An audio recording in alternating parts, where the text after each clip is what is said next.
How close to death did you come? Within single-digit weeks. 22 hours a day, or like what? How many I hours? was working, so 7 days a week, sleeping in the factory. I worked in the paint shop, general assembly, body shop.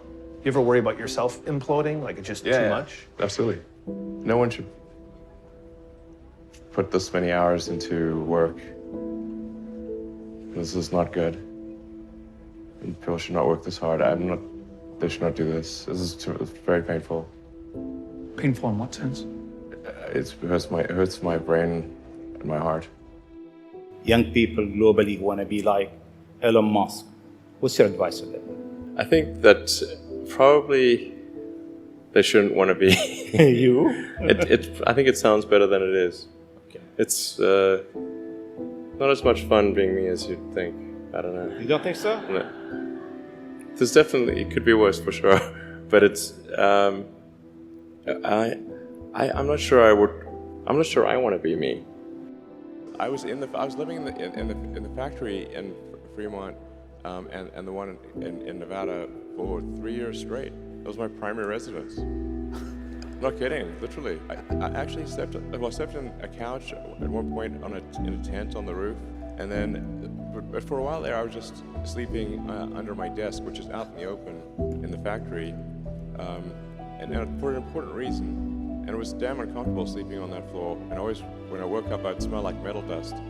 But actually, I stopped using the couch because there's a little conference room and a couch there. I stopped using the couch and I just slept on the floor under my desk, so during shift change, the entire team could see me.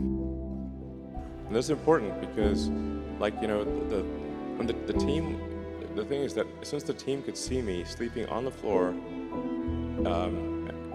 during shift change, with nothing, they knew I was there, and that made a huge difference. And then they gave it their all. There are American heroes who don't like this idea. Neil Armstrong, Gene Cernan have both testified against commercial spaceflight in the way that you're developing it, and I wonder what you think of that. I was very sad to see that, because those guys are, those guys are heroes of mine, so it's really tough. I wish they would come and visit and see the hardware that we're doing here. And I think that would change their mind. They inspired you to do this, didn't they? Yes. And to see them casting stones in your direction. It's difficult. Did you expect them to cheer you on? So they're hoping they would. What are you trying to prove to them? What I'm trying to do is to make a significant difference in spaceflight and help make spaceflight accessible to almost anyone. And I would hope for as much support in that direction as we can receive. When you had that third failure in a row, did you think, I need to pack this in? Never. Why not? I don't ever give up. I mean, I'd have to be dead or completely incapacitated. You need to work, depending upon how well you want to do, and particularly if you're starting a company, you need to work super hard. So what does super hard mean? Well, when my brother and I were starting our first company, instead of getting an apartment, we just rented a small office and we slept on the couch. And we showered at the YMCA, and we're so hot up we had just one computer. So the website was up during the day, and I was coding at night, 7 days a week, all the time. And I sort of briefly had a girlfriend in that period, and in order to be with me, she had to sleep in the office. So work hard, like every waking hour. That's the thing I would say particularly if you're starting a company. And I mean, if you do simple math, you say like, okay, if somebody else is working 50 hours and you're working 100, you'll get twice as much done in the course of a year as the other company. Starting a company is like eating glass and staring into the abyss. So when people tell me like, well, what can you do to encourage entrepreneurs to start companies? I'm like, if you need encouragement, don't start a company. I mean, I thought both Tesla and SpaceX would fail. at the beginning. But nevertheless, you put all your money in that. I expected to lose it. Well, technically, what I thought was, well, I'll take half the money from PayPal, and if I lose half of it, that's okay.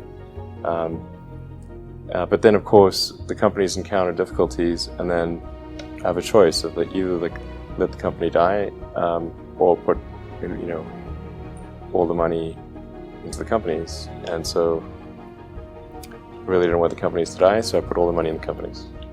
Yeah. And then I had to borrow money from friends to pay living expenses. It was a terrible time.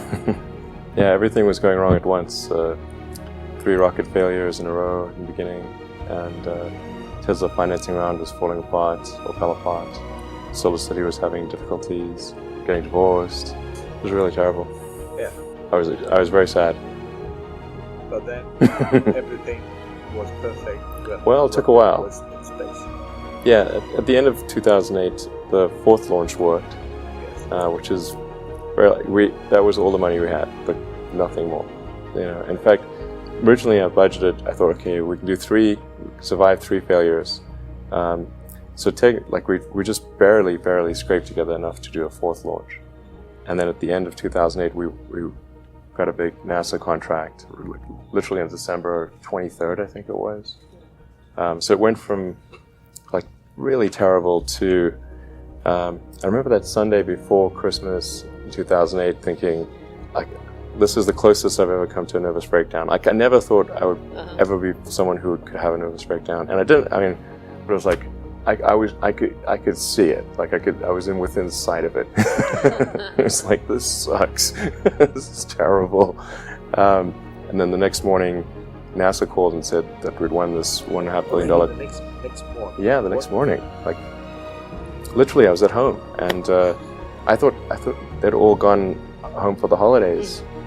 I would have said there was no chance of a call a few days before Christmas. I thought people would be on vacation and that kind of thing. So. 1.5 billion. Yeah. So what went through your mind when they called you? How do you feel? That was awesome. I actually said to the NASA guys that I love you. I don't think they've gotten that response before. So that was the Monday morning, and then I think it was the Tuesday night or the Wednesday night was when we closed the financing round for Tesla, and that was 6 p.m. on Christmas Eve. Last hour of the last day when it was possible, and we would have gone bankrupt a few days after Christmas if that round had not closed.